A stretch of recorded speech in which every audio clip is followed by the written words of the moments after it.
Welcome to Beyond Graves and Stars, the sci-fi and horror movie podcast. My name's Andy, and I'll be the host of this and every episode. Each week I am joined by a different guest, and this week returning is James Rowe from the King Street Cinema in Ipswich. We have already discussed the Candyman franchise and the Trancers franchise. He is back, and like myself, a massive fan of 1997's cult classic Starship Troopers, and also like myself, he has not seen any of the sequels.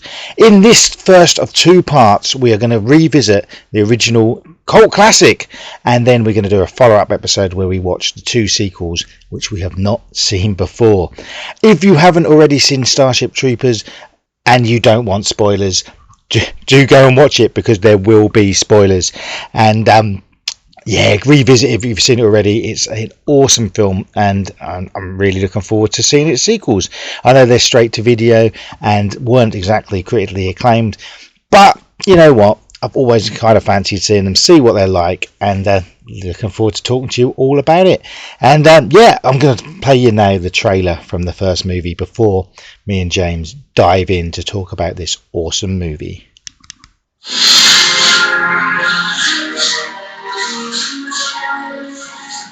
Every age, there is a cause worth fighting for.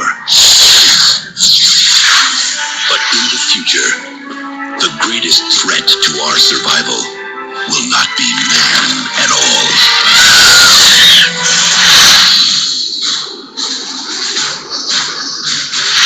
Hey, kid, what's going on? It's war!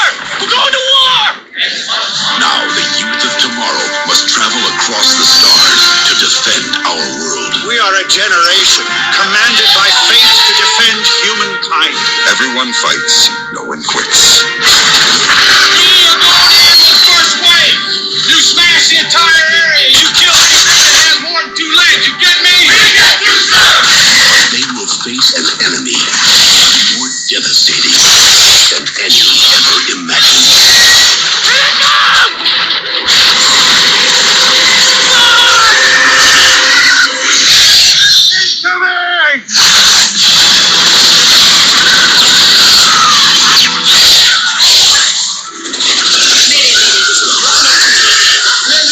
We need retrieval now. Someone made a damn mistake. No! The bugs laying a trap for us, didn't they? TriStar Pictures takes you to the front lines of the next frontier. Kill them all! Starship Troopers.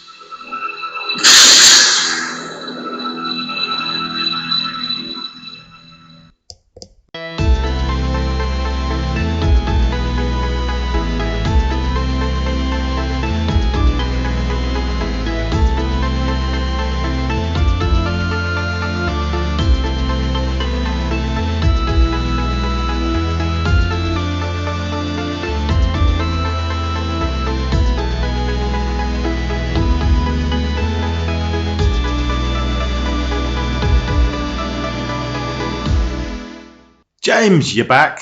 How's things? You good? Yeah, I'm all right. Yeah. I'm a bit tired today, but Well, all right. You've got coffee. I've got an energy drink. Yeah, so It's it's caffeinated time. just got 9:30 in the morning for us, and we're going to talk Starship Troopers. Oh, baby. Yes. Yeah. Firstly, have you recovered from Trancers 6, the last film we spoke about? Sorry, what? Yeah. That wasn't so fun, was it? No, but you know, it was good that we did it. Yeah. So we watched the whole series. We didn't like skip it, go, oh well, he's not in it, Tim's not in it, so we won't watch it. No. We saw it. Glad I saw it. And Yeah. I enjoyed doing the whole series, so thank you. You're back. We're going to do the Starship Troopers series, a shorter series. Oh yeah, 3 films. 3 films indeed, starting with the original classic. So we're going to do, this episode obviously is on that, and then we're going to do another episode on parts 2 and 3, and maybe if we can get hold of it, we'll do a little bit at some point about some of the animated stuff. Yeah, the series. There was a series in 2 films, I believe. Oh. That's I did not know unless that. I thought it was just a series. well, unless there was a compilation films. Maybe. But looking at it, the second movie's got Dina Meyer back. Oh, there we go. As a voice. Yes. Yes. So that's Starship Troopers from 1997. When did you first see this movie? That's Well, your backstory. I would say I definitely saw it at the cinema. I remember it very well. It didn't come out in 97 over here. I think it came out in the UK at the beginning of 98, because I think it's a late film coming out in 97 in the Americas. So it was probably like the week it came out over here. Yeah, so right at the beginning of the year, 98. Loved it. Remember when big group of friends. It was great. Weren't sure what we were going to get. I remember thinking, okay, it's the guy who did Robocop, but it's a 15. So, probably toned down a bit kind of thing, violence-wise, but no. Well, it's not a 15 now, is it? But that's the thing. It has two certificates. It has the home release and the cinema release are different. So the cinema release is still 15, but the home release is an 18. Yeah, I've got the Blu-ray here. And I saw it. I would have been, so if it's 98, I'd have been 16. Yeah, you would have recently turned 16. I was like 15 and a half. Yeah. And I remember very well going to see it. I saw the Odeon in Ipswich, which is no longer there. And I don't know how many of us there was, but I remember really well the second it finished, my mate running out of the cinema, and I wondered what was wrong. Yeah. And then when I caught up with him afterwards, he needed to leave for an hour, but was loving it so much. Yeah. He just couldn't get up. Well, I had a similar thing with that with a couple of years previous with Independence Day, where I really needed to go to the toilet for pretty much the whole entire film. But it was completely packed out cinema, and I was right in the middle and didn't want to get up and disturb everybody. So I just sat there the whole time, really needing to go. It wasn't the film. It was just. It was not the film. The film was great, and I really enjoyed it, and so that was good, But so similar experience. That, of course, Roland Emmerich, who in a previous episode I spoke about Universal Soldier. Ah, here we go. Yeah. So.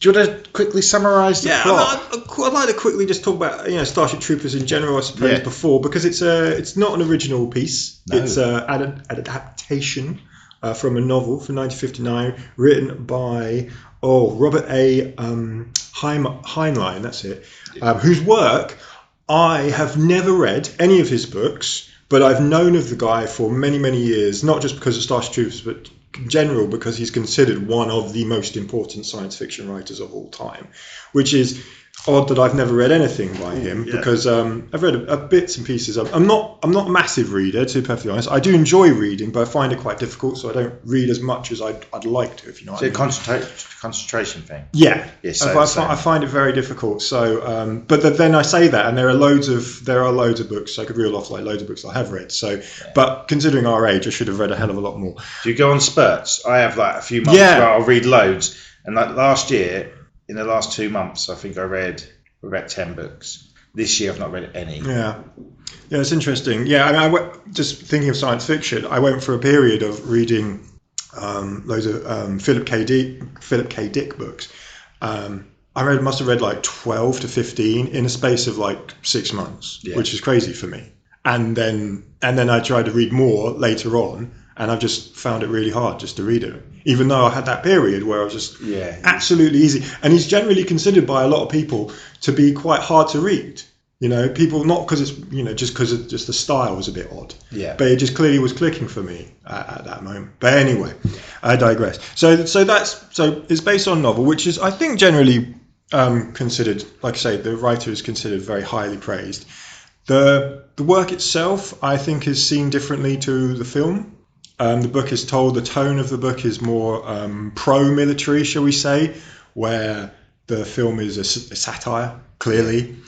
Interesting, though, I think... You say clearly, now when it came out... This is why I'm going to say interesting. Yeah. Because when I saw it, even at 15, I knew it was satire. Yeah. Right? I got it like straight away. But I'm a big Robocop fan. And if you know Robocop and you know the director, Paul Verhoeven, director of Robocop and Total Recall and others... that's what he does. Yeah. And it's for me, it's clear. And it was so funny to find out later that loads of people, critics and viewers alike, just thought it was a straight film, like he was being serious about what the content was. Ridiculous. It is ridiculous. I mean, everyone now knows, but at the time... Well, it starts much like Robocop with like a news...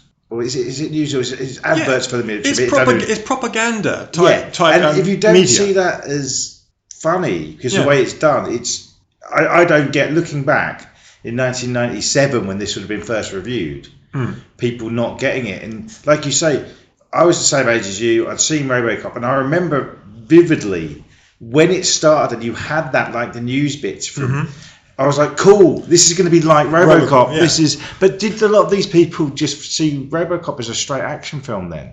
I have no idea. Maybe some, but I'm sure that the majority of people recognised Robocop for the greatness that it is. You know, a wonderful piece of satire. I mean, I understand. I hear this a lot, that Americans don't do satire, which I think is nonsense because a load of great American comics have done.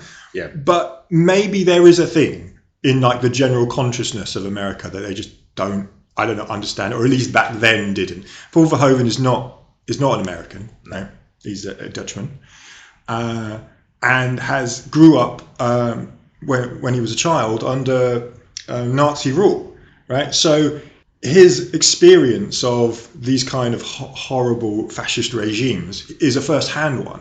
So he's not going to, unless he was a supporter of, which he clearly isn't, he's going to be telling these kind of stories in a more satirical way, or and if you prefer, an anti, militaristic kind of style. But his way of storytelling is great. I really like it. It's over the top, it's camp, it's stupid in a lot of ways, and at the same time very smart. So yeah, it's great. Maybe, I don't know, just clearly went over people's heads when it shouldn't have. You know. But anyway, so the story. So the synopsis of Starship Troopers is we live in a future. Can't remember if they give you the 21st century. I read. I don't think it says it in the film, but yeah. Right. So we're in the future. We're living in a world where there are seemingly no nations. It's a sort of a one world government, clearly based on fascistic ideas of might makes right. War is good. Kill your enemies. First get to them first, sort of thing. Strong, kill. Yeah.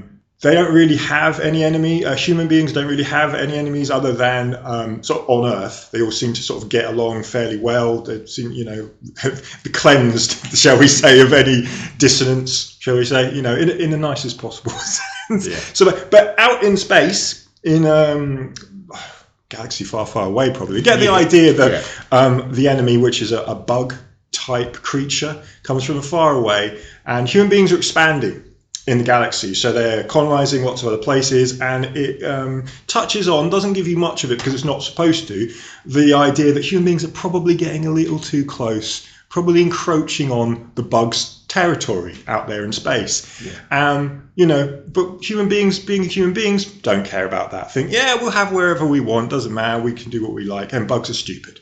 Turns out not as stupid as they thought, and attack the human beings right back on Earth. Which sends human beings and bugs going into a intergalactic war. Yeah. And we follow Johnny Rico, who is a military trainee at the time of the beginning of the war, who he wants citizenship for his back on Earth, and on Earth to become to get all the, I suppose I would say, perks, so the basic rights that like voting, having children, things of that nature. You have to spend some time in the military.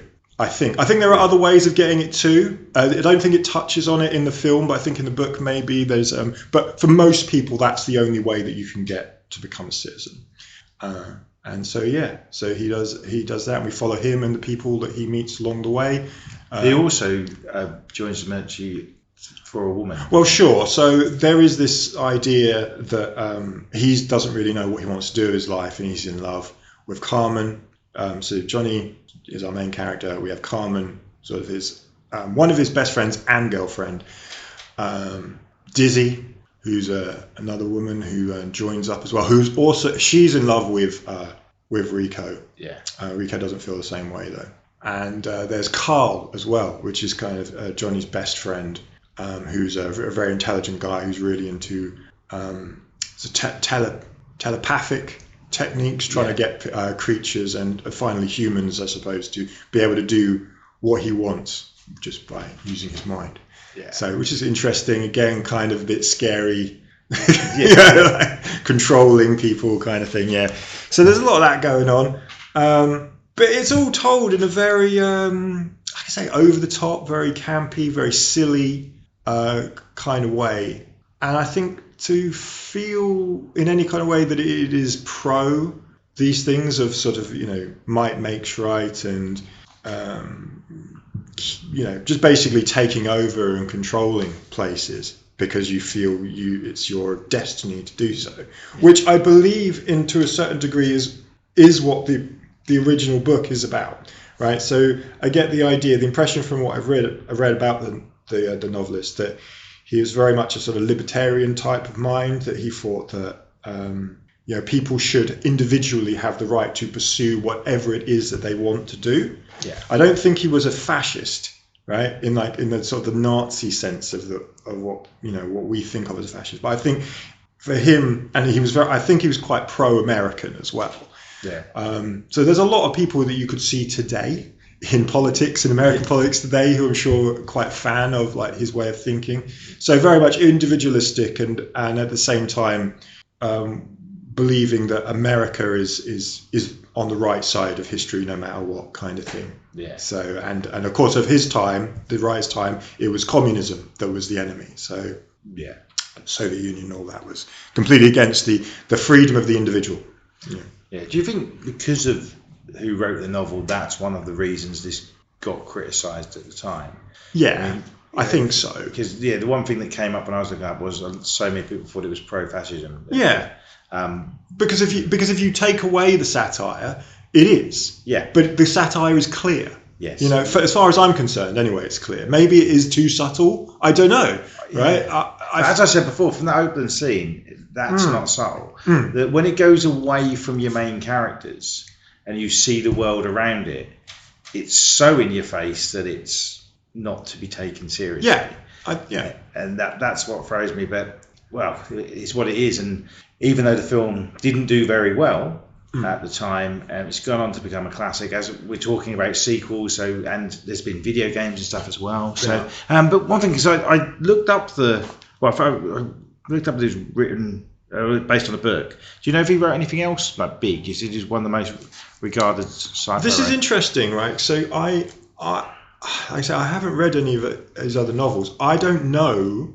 I can't think of any that have been adapted into movies, or at least popular films that have done very well. It's more his form of science fiction is very much what's considered, I think, hard science, where he's coming up with ideas that have become were very forward thinking in science in general, right? I think he had a lot of crazy ideas that I think that a lot of his fans often tend to forget some of the crazy things that it seems like that he came up with. But of course it's speculation, right? But people are coming up with ideas for the future, and some of them you may be close with, some of them you're not so close with. But yeah, so his stuff is more sort of technical, I think, and so therefore perhaps not so broad for more of a mainstream audience that isn't into the concepts of where we may go as a species, right? It's not Star Wars, his kind of science fiction, right? Yeah, it's not less of the fantasy element. Oh, yeah, absolutely, yeah. Exaggerated science, so to speak. Yeah. So it's basically follows the career of Rico, doesn't it? This movie. Yeah. And well, he's our protagonist. He's our hero. Without question, we are following his life. Yeah. And early scenes when they just finished in high school, isn't it? Yeah, so he just finished high school. It really, because it's 90s, I suppose, it kind of, for me, got that Beverly Hills 90210 and Saved by the Bell feel. Absolutely, and I think that's intentional. I think it's completely that's not just let's do what we think is cool. That Paul Verhoeven wouldn't do that. No. He's clearly gone, right, what is the silly stuff that's big at the moment, right? What's the real, because to him, so he never read the novel, right? And he tried to, but he couldn't, because he couldn't get beyond the very fascist leanings that are in the novel. The writer of the screenplay had to explain the whole thing to him, right? Yeah. So that's the guy who wrote Robocop. Robocop. So they've worked together. He likes working generally, I think, crew-wise with people that he's worked with before. Yeah. So he's got the same guy who did the music, Basil Polidorus. What's the screenwriter's name? Edward. So we've got Edward Neumeier even. Neumeier, yeah, because basically, looking him up, he's done Robocop. Yeah. And I think he helped with the screenplay for the remake. Yes. And he was involved in the Starship Troopers sequels. Yes, as well. he's very much involved with the continuation of the. I found it Starship really Troopers interesting that a director has adapted something that he hasn't read. I think that's. Yeah, well, like I say, he tried to read it, just couldn't do it. But still like the plot, so obviously. And was very much sort of like, I don't think that this is for me kind of thing, but Edward Newmeyer just basically said, look, this is how I want, this is how you should do it, right? This is very much your thing, and I think, so he made him realise the potential. Yeah, one thing we should mention, this was his first movie since Showgirls, which was a massive bomb 2 years before. Sure. Like huge. He'd just come off the success of like Total Recall, and Basic Instinct was huge. Yeah. Then he made Showgirls, not only financial disaster, but critically panned as well. Another movie that, in retrospect, people are getting more now, getting the satire behind that as well. Exactly. But I haven't seen that one for years, but I do remember it not being great, in my opinion. Whereas I love this, I love Robocop, Total Recall. Basic Instinct, not quite so much, but it was very of its time, 90s. That was very revolutionary for the time, really, Basic Instinct, when you think about what that done. If we're influential, without question. I mean, the amount of erotic thrillers that came after it is quite insane. Yeah. And with ones that have similar names. Right. Yeah. So just think of replacing Basic and Instinct with some other word that's similar to those two words, and you had, I don't know, thousands of films that were, direct to video. Yeah, and pictures of two people nearly kissing on the front. Most of which saucy advertising, obviously. Yeah, most of which are more forgotten now than Showgirls. To be fair. Absolutely, yeah. But I think he wanted to do this movie, as he wanted to, even though if you look at his career, he's not a success-driven director, I'd say, but that was so badly panned. I think he wanted some success, or more success, so he went back to his first success in America, really. Yeah, absolutely. Robocop was his second American film. Flesh and Blood was the first medieval movie with Rutger Hauer and I've forgotten Vic Morrow's daughter's name. Minnie Maurer. I forget it. It's really bad that I've forgotten her name. But yes, she was in Flesh and Blood as well. It was a good movie. But yeah, Robocop was a huge success, and then going forward, he had Total Recall again, massive, and Basic Instinct, and then like you say, Showgirls flop. And then we get to here, and again, this film, big budget. What we're talking, 120, I think, mil. It says between 100 and 110. Oh, okay, not so well, but still, 100. That's a massive budget for a 90s movie. And it doesn't do great. I mean, it doesn't do awful, but certainly is not a hit. It made 120. Yeah, which means that it's not a success, and the studio would have suffered because of it. And in 1997 in America, it was the 34th highest grossing movie of the year, which isn't great when you think of the budget. Exactly. Name the other 33. No, don't. We will be here forever. And 97 would have been, was that like Godzilla? And there was a few bombs. That's 98. Because there was some, I remember 97, there was Dante's Peak, maybe, things like that. Yeah, so you had a couple of disaster volcano movies, didn't you? You had Dante's Peak and you had Volcano. Do you remember Volcano? Yeah, I remember Volcano. But that's around this time, the late 90s, mid to late. There was a lot of big budget bombs that I remember really well, like Godzilla, like Batman and Robin, and it was like they were throwing. That was 97, I think. Yeah. Spawn was 97, I think, as well. Spawn, Avengers. Yeah. But there was a lot of these movies that were really hyped, and then just didn't do well. And then I think it was also the era where you were still getting the Tarantino style movies at a lower budget doing really well. Yeah. And it was just a strange time for commercial cinema, I'd say. And this is all pre-Marvel and that sort of thing. I agree. I think looking back at it, and even remember the feeling at the time, if we're just some of the movies you just reeled off there, going to see them and being ridiculously disappointed and feeling like, what am I doing? Why am I sitting here watching this film? This is awful. Yeah.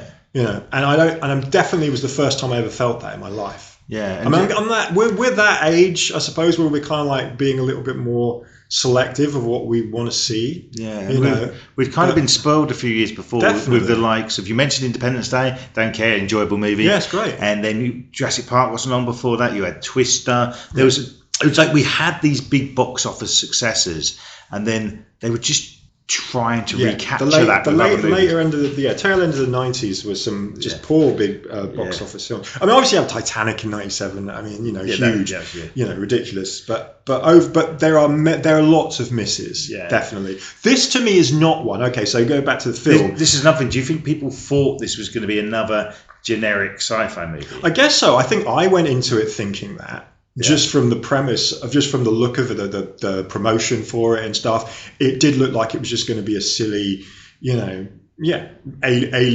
versus aliens shoot up, which of course it is, but there's more to it than that, a hell of a lot more. I would like to say, and I'm not one of these people that jumped on the bandwagon years later. At the time it came out, I absolutely loved it, and I did think, and still do think of it as one of my favourite science fiction films. I absolutely love it. And I know it's become given that kind of status now as one of the best, but like I've said already, at the time it was not thought that, and I just don't see why. I was going to say, in America it'd been an R-rated movie, so that might be something to do with it. But then Robocop was an R-rated movie. Robocop was probably more violent, but then Robocop was probably lower budget. Robocop comes out in '87, so 10 years before this film, and when I think of then, of course, I'm a child, so I'm not really, I'm not of an age where I really know what's going on. But when you think of late 80s action movies and all those kind of things, there was certainly an appetite for that kind of film, which I think by this point, by the time you get to the late 90s, the feeling and the attitude is very different. And I think people have kind of like had enough of that kind of thing. And the sci-fi movies released around then, apart from, I suppose, the Star Trek ones that were still coming out, were more family orientated. They weren't, you didn't get, alien films weren't really doing so well around then, and you were getting your Independence Days and 12 Certificate, take the kids, see a fun space movie. The spectacle was certainly more. When we got to this point, technology, CGI was very much on the rise. Doesn't look great by today's standards, of course, but back then, $100 million budget movie, the special effects generally look pretty amazing, right? Yeah. So, but different, right? Different to what we've seen in the 80s. And I'm sure there are a lot of people who would have been sort of put off by a lot of the kind of flashy special effects. It's not gritty. Robocop is very much a gritty film. Robocop and this are very different though. Like the attitude behind the movies are very different. I mean, Robocop is dystopian, right? Yeah. Where this is meant to be, even though they're in war and there's a lot of killing to humans, it's the attitude of it is the fascist utopia, right? Human beings are intergalactic. They're everywhere in space, and we just have this one enemy, the bug, which we will defeat, It's a very different attitude to Robocop. It's a very different world. Yeah. And maybe people prefer the Robocop world, like as a story, right? As something to go and watch, not live in it, obviously. But and the Starship Trooper world seems completely, alien. I don't know, which I think to a certain degree, I hope is true. But then thinking about it like in more modern senses, I don't know. There's a lot that goes on in the attitude of Starship Troopers, which I see today in a lot of politicians. Yes, yeah. So, but also, you've got to think there was no star Paul for this film either. True. You didn't have Paul Verhoeven's name above the title either, which he's not John Carpenter. Very few directors by then were doing that. But you've got, when you essentially look at the main cast, Casper Van Dien hadn't done anything really. I think he had, interestingly, the same year, literally bit part in a Casper movie. Right. The sequel to Casper went straight to video with the legendary Steve Guttenberg in. He's in that briefly. And other than that, I think a TV movie.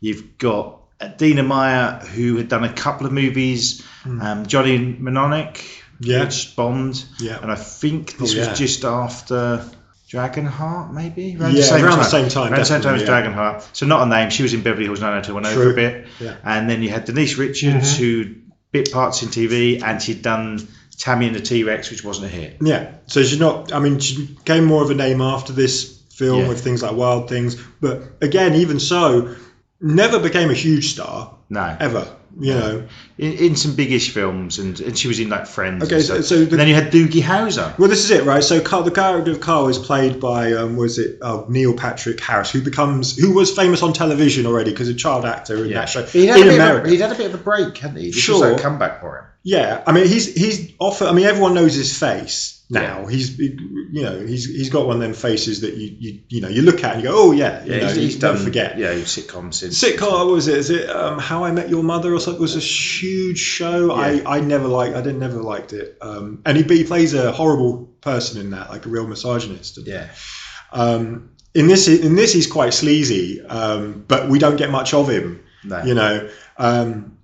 And going back to the thing you're saying about the sort of teen, TV dramas of the time, everyone has that a character trope of a person like that. So you have the I don't know, the more preppy girl, the harder harder girl. There's the jock. There's the geek. But they're not. Right. So the world that we're living in, though, this fascist utopia. Those kind of characters as tropes are irrelevant, right? Everybody. This goes back to the writer of the novel. Though I'm very much not of his politics at all, there are certain elements to what he saw the future should be, which I think most of us can agree with, which is equality with people, right? So he was very much against removing the idea of that everyone should we should look at everybody based on their merits and not where they come from. So forgetting about colour of their skin, gender, even sexual orientation. He was completely doesn't matter at all, should not be relevant in the slightest. And I think we can all agree that that's definitely, we'd like to see a world where that's the case. Yeah. Right. In the novel, he even has Rico as a Filipino. Okay. Right, which was very shocking at the time for a book that was written in the 50s to have your main character as not some white guy. Yeah. Right. Yeah. And in the film, of course, he is a white guy, which Paul Verhoeven was very wanted, because he wanted to make the sort of the fascism element to come out more clearly. That it's our hero is the all-American white boy. Kind of thing. So I as much as I do not agree with the politics of Robert Heinlein in general, there are elements to him that were very interesting as a person, especially for his time. And they don't come across all it together in the film, but other elements do. So we have women fighting alongside men in the army and in sports, which we see in the school. And I've got to mention shower scene. Yeah, so everyone showers together, and it's not sexual. There's no sort of element to it that's about them. There's no. There's nothing. They're just having a shower and talking. About their careers and and that was a scene that as a kid people talk about. It's the remembered scene. For one of them, and it's clearly to get that across, but because of who the director is in his two previous films, I think people saw it more of the pervier side than possibly it was intended. But saying that, I do know that I've heard this firsthand from Denise Richards, that after some test screenings, Verhoeven called her back to ask her to do a nude scene, and she refused and said, how does that help the plot?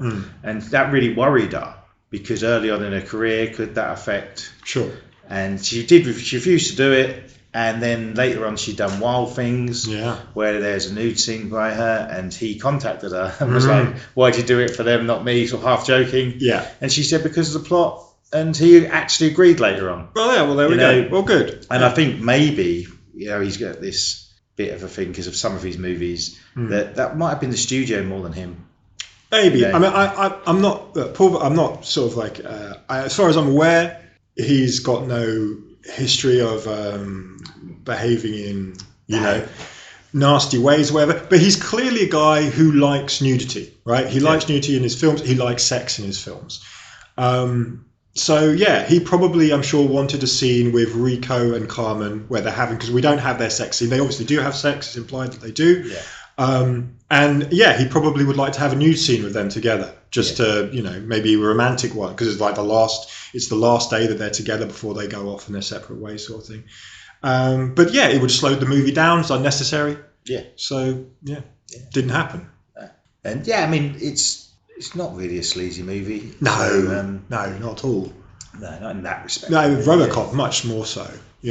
With the whole sort of it's selling Robocop. A big part of the Robocop world is using sex as a means of, I don't know, forgetting about the pain of the world you're living in, and I'll buy that for $1, or that character on TV and people laughing at it. It's a whole sort of switch our brain off kind of thing. Where in the Starship Troopers world, that's gone. Yeah, that kind of what a fascist would see as degenerate, frivolous nonsense has been removed. Right, it doesn't exist anymore. Yeah. Should we just talk about one of the other characters that we haven't mentioned? And I hadn't seen this for a couple of years, and I've kind of forgotten about him. This is the character of Xander, played by Patrick Muldoon, is it? Yeah. Who looks really familiar, but I think I only really know him from this movie. He hadn't done much before. I don't know of him, man. And I had a quick look at him. He was in Stigmata. All right. And then it looks like he's done loads of like lower budget horror films. So he might be a face that I've seen. Yeah, none of them you just don't remember. Nothing. Yeah, I'm not saying he's made trash, but he's made. It looks like he's just become like a working actor and done. Yeah. If you look on, 75 credits. There we go. Yeah. So, but I think he's quite good in this. I agree. He's the sort of a love interest, really. So Carmen and Rico break up because they go their separate. Well, she breaks up with him. Yeah. But while she's working with Xander. Yes, indeed. So you never know if it's kind of like, she's already got into a relationship and with somebody else and thinks it's better, or it's just right. We're in completely different worlds now.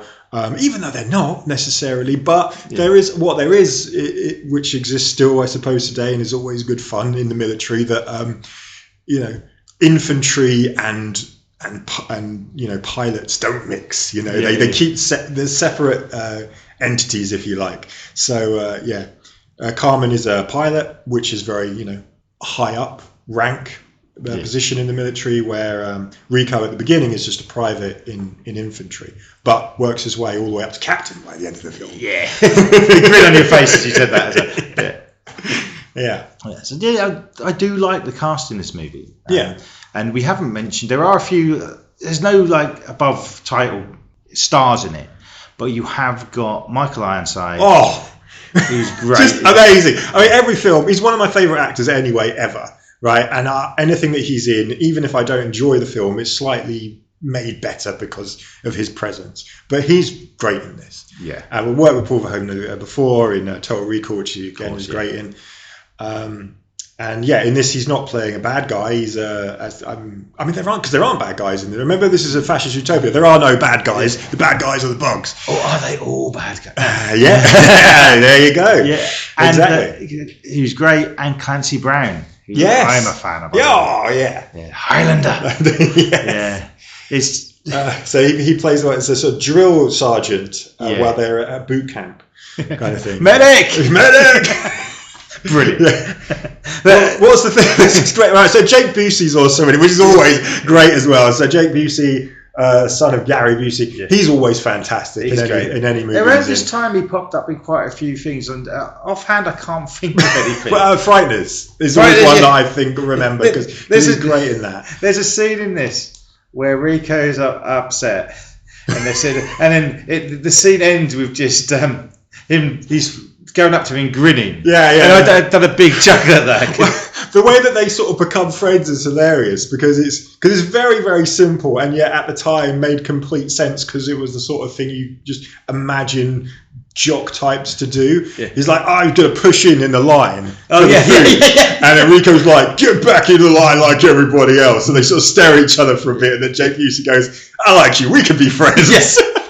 It's Twister Contact. Oh, who is in Twister? I don't know, but he's in it.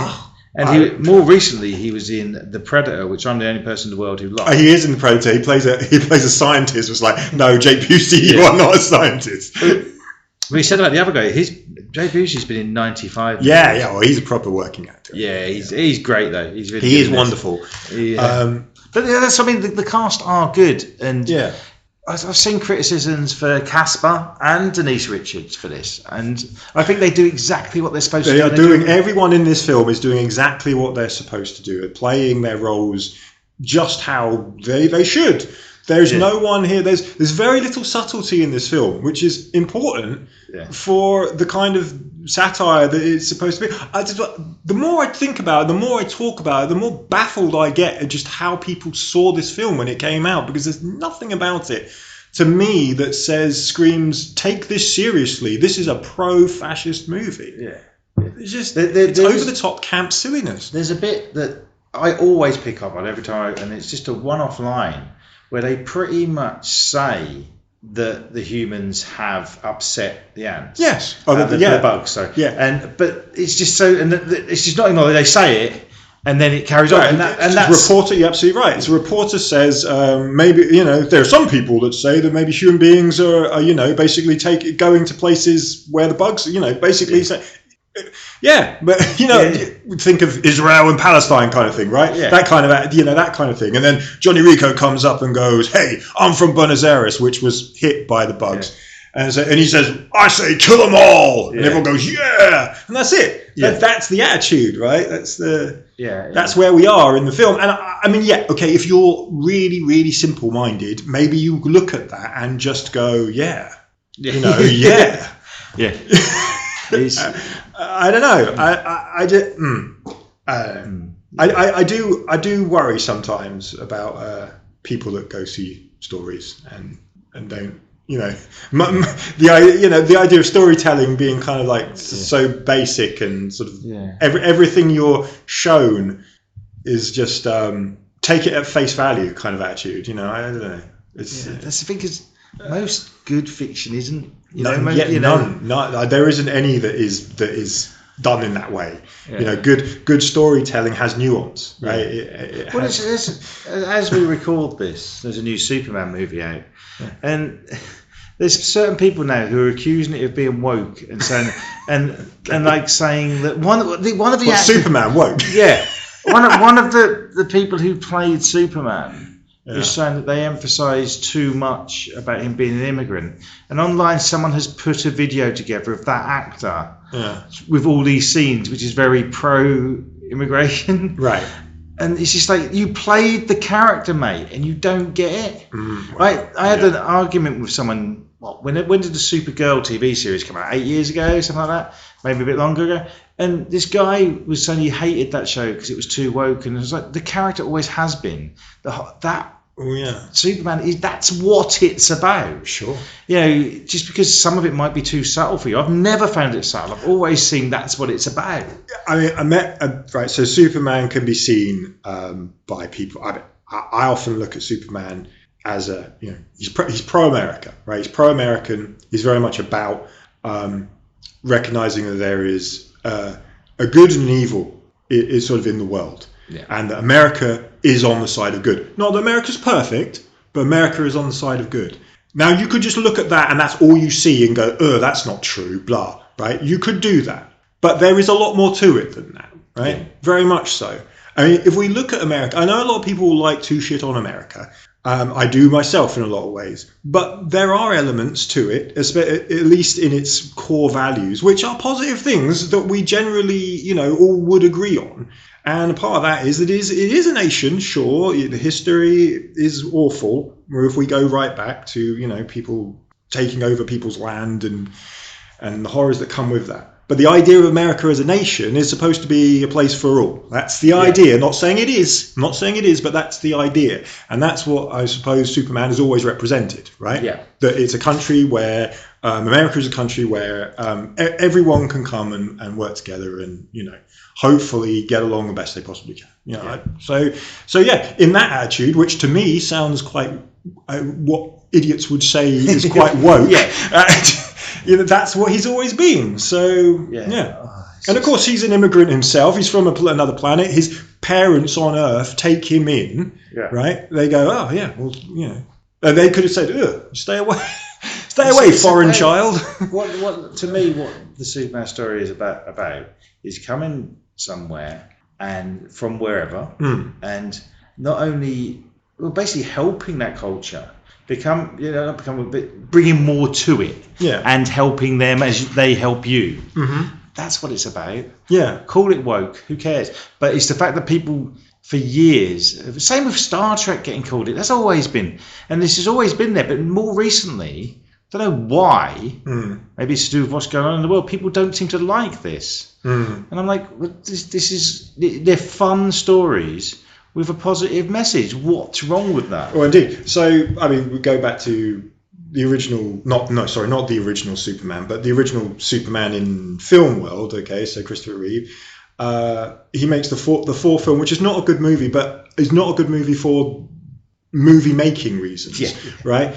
That film, that story, is the most super woke thing that there is. I think that there's been, at least in Superman, in the world of Superman. But no one ever moans about the movie because of that.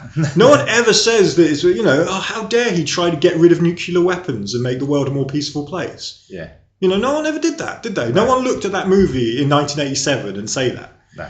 So the idea that Superman is all of a sudden become this, I don't know, ultra leftist character, because he's not that. Okay, he's the quintessential liberal, you could say. The idea of just we should all get along, and work together to make a better place. That's what he's saying. And who's truly against that? Well, well, that's what nowadays, would Starship Troopers, if people got it, be called the same? Because it's... Well, satire is different, isn't it? I mean, there's nothing satirical about Superman. No. And so, you could, if you were a big fan of the novel, say, what's this movie? This movie is clearly not... Because the writer, who had died well before this film was made, so he had He couldn't stop it. couldn't stop it and couldn't comment on it. Yeah. I'm sure he would have looked at it and not been overly impressed. Yeah. Because he would have certainly got the satire. He was a very intelligent man, and he would have just gone, this is not how I feel about the story. You should take this stuff more seriously, because this, to me, is my novel is how I think we should be going in the future. That should be the future for the human race, where your film is clearly, making fun of that. Yeah. That's, it is spoofing in a way the source material. Yeah. Yeah, absolutely. And that's one of the reasons, because I've heard this ages ago, that I hadn't actually bothered to read the book ever. Yeah. Because I just didn't think I'd get it. And also, you don't really see it anywhere. Yeah, again, his name is not a name that you generally see when you go to, at least here in the UK, in the bookstores. He's not like someone that's name that pops up often. Yeah. Was the book called Starship Troopers? Yeah. It wasn't, because like Blade Runner had different names. Yeah. No, but like I say, he's not someone who's made a couple of books that were very important and famous, but that's all he did. Decades and decades of writing, right? And just in general, speeches and lectures and stuff. He was also sort of a polymath in a way. He did a lot of things, a lot of different stuff. He was very much into that. In fact, his philosophy in a way was that human beings should be doing pretty much as an individual should be pretty much doing almost everything. Right. Yeah. You should know how to build a house and, make your own roads. Basically, for all the things that we take for granted, we should all be involved in the creation of that. Yeah. Which in a way, again, I go, I don't do it myself, but I think, in my head, if I think of how we as a species should be when we look at each other, we should know more. We should be able to do more and stop relying so much on other people. Yeah. And if we could do that all together, work together, not think, I just do that and you're all rubbish, You know what I mean? We collectively did it instead of, because his thing's not, that's the thing, his politics, his way of thinking really wasn't about the collective. It was more about, this is the fascistic element where it's there are certain people that are really good who do everything, and then there's just all the other people that are rubbish and we should get rid of them. If I was learning and doing everything, I wouldn't have time to read your books, mate. Exactly. Yeah. Luckily, I don't do either because there's this thing called cinema and TV. Yeah. It's all good. But we've gone quite serious with this, which I didn't expect. No, I expected to because of the themes of the film. I mean, I do. What I do want to touch on though and this is what drew a lot of people in. Those who did go and see it, the effects and the action sequences. What did you think of those? Well, they're great. Phil Tippett does special effects. I think he was the main guy on the special effects of this movie. Star Wars, loads of things, either doing animation. He released that animation a year or so ago, which he'd worked on for years. What was it called? Mad God, which we showed at the cinema. Which had been his personal project. Basically for the entirety of his adult life, I think, working on that, which I personally didn't like very much, but the animation was wonderful. Plot wise, but it looked great, and I admire that. I admire what he done. Clearly, a very pessimistic man. So very much a downer, that one, but special effects wise, incredible stuff. Whereas this movie isn't really a downer, but it's I think this is not a downer. I mean, Paul Verhoeven's films, even Robocop, which is a bit could be seen as a bit more depressing. They're not downers of films, I don't think, because of the satire. I think is meant to elevate you. It's not something that's meant to make you feel, the world's all doom and gloom. Even though the stories are leaning towards that, it is more, hey, look how silly things. You should look at these things as silly, and let's not go there, right, in real life. And manages to make it a really fun film. Yes. And the action sequences really help with that, I think. Oh, absolutely. And they're well done. I mean, we mentioned special effects earlier. It's 1997. The CGI, I think there's when you watch films from that era, there's certainly films with worse, big budget films with worse CGI. Oh, definitely. Bits of it still look really cool. Some of it looks a bit. Yeah, sure. But like the fire, like coming out of some of the bugs that, the people burning up. It looks extremely, almost like an anime of the time. Yes, which I mean, if you were really a stickler for wanting things to look very realistic, sure, you'd be taken out of it. But I think it's completely fine with the tone of the film. I think a lot of it looks better than Phantom Menace, which was a couple of years later. Yeah, because it's not so much. Agreed. But the violence. To be honest, the violence does come thick and fast, but when I rewatched this, it wasn't as...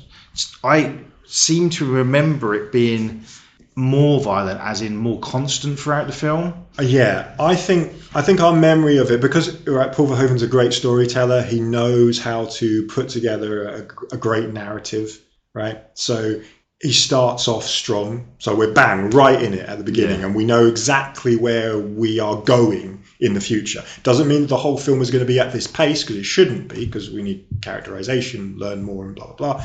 Can't be violence constantly, but he's letting us know that the violence is going to be big and it's going to be loud, right, from the start. And that's why in your head you think it's like the whole movie's like that, which it's not. But when it is huge, right? And I think it holds up really well, effects-wise and plot-wise. And I watch it. I watch it fairly regularly. I've seen it twice this year. Okay, so I mean, I think it's great. I think it's fantastic. I think so we did for this podcast, we do Candyman, right? Yes. Again, Candyman, one of my favorite horror films of all time, and certainly then of the 90s, one of my favorites of the 90s. I think really speaks well of the 90s. This, in its own sense, for science fiction action film, speaks very well of the 90s as well. This is very much, for me, what if not the movie of this type of film of the 90s. But, and it is one that you can just stick on and enjoy the action. Yes. For a lot of the films I watch, there aren't many like that I watch not a little bit sarcastically. Like, I love an Arnie film or a Stallone film, but when I watch that, I think I watch on a different level than the audience it was made for. Maybe. So often, not, some of them deliberate comedy, and obviously like Total Recall and but a few, like, if I was to watch Raw Deal or something like that, Total Recall's an interesting one. I remember Total Recall coming out and not seeing it. But hearing about it, like loads, kids talking about it in the playground, talking about how, it's a bit complicated. You don't quite know if is it real or not. And I was like, what? That sounds crazy. I don't know if I'm going to be able to understand it. You know, I just remember that so clearly being like, kids talk like, oh yeah, you might not be able to get it. You know, like, you know, this is primary school level we're talking about. Yeah. Kids talking like, oh yeah, you might be too smart for you, kind of thing. You obviously went to a better school than me, because all I remember people talking about was free breasts, head blows up. Well, there was that too. But when you got past that, everyone was so they were saying things like, "Yeah, he's like two people, and you don't know which is the real one," sort of thing. I'm like, "What?" I just remember being really like confused by what everyone was talking about, and then seeing it and being like, "Yeah, it's brilliant, but it's not really that like confusing." So I watched that recently on big screen, double bill with Robocop actually. And I still really like it, but I do prefer Robocop and this to Total Recall, I think. Yeah, the three I just think are great, and they're in their own ways. They're all for me very different, and yet the same in the sense they're all Verhoeven, clearly. Yeah. But yeah, they all stand out in different ways for me. I love I love all three. Yeah, and they do work well as a almost trilogy. Yeah, I think they speak very well for Paul Verhoeven's career. For this kind of movie, of course, you know. So after this one, he goes and does a Hollow Man, which is a huge flop and had a load of studio interference and was the end of his Hollywood career. Yeah. He was like, I'm not working in Hollywood again. Yeah. And went back to Europe and has made more serious films since. There was one come out a year or so ago, I forget what it's called, about a nun. Yes. It was really good. Yeah. So I saw that at your cinema. So that's what he's more into doing now. Yeah, and he's getting on there as well, so I suppose he's going to do projects that he wants to do. Oh, yeah. But I don't think that these movies were things that he didn't want to do. I just think this is sort of like, this was the period that these are the kind of films he wanted to tell in Hollywood, because these are very Hollywood films. Is if he stayed in Hollywood, he would be doing stuff he didn't want to. Probably. Whereas, like I say, I think he wants to do this movie. He picked them for good reasons, but he was chasing a hit with this one. Yeah, sure. And in retrospect, I'm sure he doesn't regret it. And we've got this great film. Yeah. So, and it's still talked about. Obviously, we're doing this, but we don't always talk about films that are still talked about a lot. But this one is the fact that, like Robocop, it spawned a lot of stuff that he's not involved with. Mm-hmm. It's like he does something, then walks away. Yeah. And so there was actually a sequel to Hollow Man with Christian Slater. Really? Yeah, I've not seen it. I don't remember much about the original, apart from it being really dark and a bit too creepy for me at the time. Well, it's I mean, there's been a movie that's come out more recently, which I think is probably better. The Invisible Man. The Invisible Man, of course. Hollow Man is obviously an adaptation of the classic story, Invisible Man. But yes, has creepy elements to it. He was not happy with the film though. It had a lot of, like I say, studio interference. They basically butchered it, and that was it. And it was a huge flop. It is one I would like to go back, because of Kevin Bacon I like. So I remember seeing it at the cinema. And being what's this? Yeah, this isn't great. This is like Flatliners kind of thing, but for grown-ups, which is not good. On this Kevin Bacon again. In this podcast, I love to. I'm going to do it at some point with Total Recall, compare the originals and remakes. I want to do it with Running Man because that's coming out soon. But I wouldn't do that with. What was I about to say? There was a remake of Flatliners, yes, because that was terrible. I've never seen it. Very bad. The first one isn't as good as I remember. It's not. But it's watchable though. It's fine. Yeah. Whereas the remake was pretty bad. I heard it was awful, and I just thought, what's the point? Yeah, there's no point in me seeing it. So we've been yakking away for a while now, but I do want to mention as well that we mentioned Doogie Howser, who went on to be in a sitcom. Another famous sitcom actor is in this very briefly as one of the teachers. Did you pick up on it? Oh no! Oh, come on! I'm sure he is. I couldn't find on the credits, but I remember it was seen at the time, like Rue McClanahan from the Golden Girls. Yes. She's when they're experimenting on the bugs. Yes, right. Yes. With the glasses. Yeah. That is her, isn't it? I don't know. I think it is. I mean, I know the character you mean very well, but I'm not sure if Golden Girls? Is it? No. I think it is. I'm going to quickly. You may be right. So I'm going to ask you your rating. 5. Is it 5? It's a 5 all day long. For me, it is a 5. I've given it a 4.5 on what do you call it, Letterboxd. Yeah.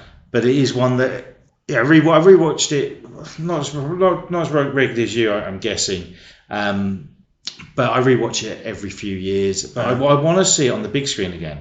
Yeah. This is my my thing, and it always lifts me when I see a movie on the big screen to get into it more. And, Yeah, absolutely. See it with other people as well is always good, isn't it? Yeah, that's the thing. And the great memory I mentioned at the beginning of this episode of seeing this as a kid with my friends. And it is Ruben Callahan. There we go. Yeah, so cameo appearance. Wow, that's great.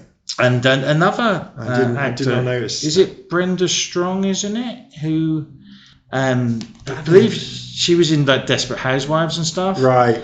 And she was in Seinfeld as well. Yeah. She's the captain of the ship that Carmen's on. Yeah, and she's actually in one of the sequels, which I don't think many of the cast are. Well, spoiler alert! I don't know how that happens unless they. I mean, unless it's a prequel, is it? Maybe, I don't know. See, we have so huge fans, as I say, of Starship Troopers. We are going to look at the other two movies. I have not seen them. That's the point of this podcast, obviously. Yeah. But yeah, so maybe they're prequel, or maybe one of them is a prequel. I don't know.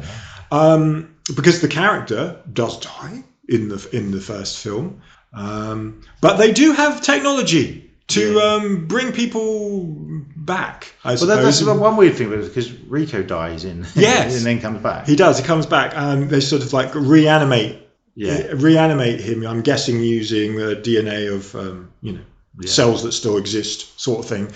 Doesn't go into any of the science, obviously. This is something again that the original novelist would be very unhappy with, because that's the sort of thing that he would. From my understanding of him, he would talk about in depth in the writing about how this could be possible. Yeah. But yeah, so Rico comes back.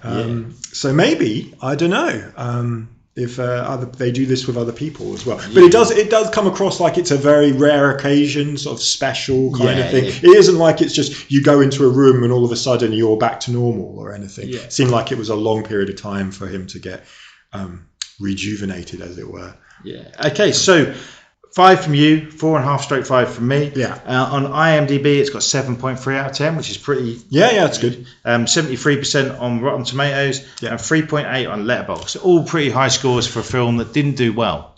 That's cool. There's no one really hating on this movie. Well, as we said, 728 people have given it a half star, and 33,000 have given it 5 stars. I think that says it all. Yeah. And we're going to talk about parts 2 and 3 very soon. And also one thing, we when you've been on the show, we both agree some movies are too long. This is 2 hours 9 minutes. Yeah, I know. It doesn't feel it. Doesn't feel it at all. It's a rarity for me where I do quite enjoy, as much as I do, a film that goes over the 2 hour mark, where it is very much still a B kind of movie, right? It's very much like you say, it is the satire is there, but it's mostly about bugs and humans fighting. Yeah. I think as well that it goes quite quickly because it is the stages of this person's life. Yes. But much like, to me, the movie Forrest Gump goes quite quickly because it's this happens. Right. I don't think that film flows as well as this, but it's easy to sit down and watch. Yeah, I mean, this film is what we are in one state. Yeah. Sure, it's one person's life, but it's his military career. Yeah. Right. It's not Forrest Gump. He's having many different things, going to very different places, doing very different things. Yeah. It's not like it's not just his career, as it were. Exactly. Yeah. So it could be a bit jarring, I find, Forrest Gump. Yeah. Yeah, I think it's more maybe my brain drifts off the next. Oh, he's running now. Yeah, and he's meeting famous people and things, and it's all a bit kind of silly. What? Silly? Yeah. It's fine. It's a bit too schmaltzy for me, but yeah. So thank you all for listening, and this has been Beyond the Graves and Stars. James has returned, and soonish we will do a podcast on in the future part 2 and 3. I've got the DVDs of them both, Blu-rays of them both here, which I thought one hadn't been sent, but it was in with my post. I just didn't see it. Yeah. So that will be very soon. Don't forget, you can follow us on Facebook and Instagram. I don't know what you're listening to now, but you can hear us on YouTube, Spotify, Amazon Music, and Apple Podcasts. Please share, like, subscribe. I know it's cheesy, but it does help grow the audience. Yeah. So if you write a little review, that'd be great. People have given us ratings. I've only had a couple of reviews. Yeah. But getting some feedback from people, it's cool. Yeah. I mean, these things take time, don't they? Exactly. They build and build and build. And we enjoy doing it anyway. Yeah. But, I do like the conversations online as well as what we do here. So do comment and that sort of thing. That'd be great. So thank you very much. I'm not too sure what the next episode will be. Possibly the second part of the Childhood Ruined movies with Sam Williamson coming on to talk about the Mickey Mouse horrors. That's coming up. Yeah. And also Benji's going to come back, and we're going to be talking about some of the Universal Soldier sequels, ones I also haven't seen. Yeah. Quickly, while I got you, James, your view on Universal Soldier? Yeah, it's good, isn't it? Yes, I like to see. So thank you all for listening. Medic!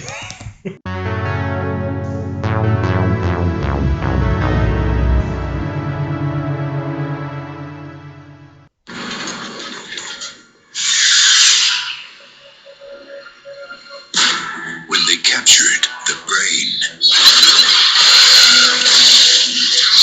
the troopers controlled the battlefield.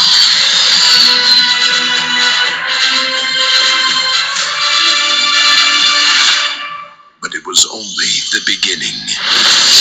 All personnel to the perimeter! The bugs are back.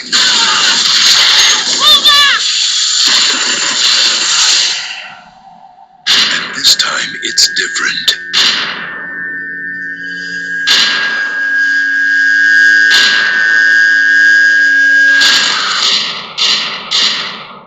They're coming to wipe us out. Starship Troopers 2.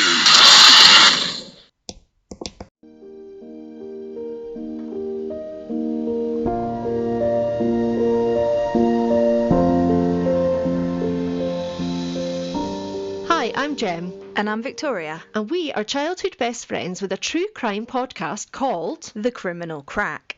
During each episode, one of us presents a true crime case to the other. And the listener has no idea what the case will be. So every reaction, question and twisted theory you hear is genuine and off the cuff. So join us fortnightly on the platform of your choice. And find us on Facebook, Instagram and TikTok by searching @The Criminal Crack. Bye-bye! Keep on trucking.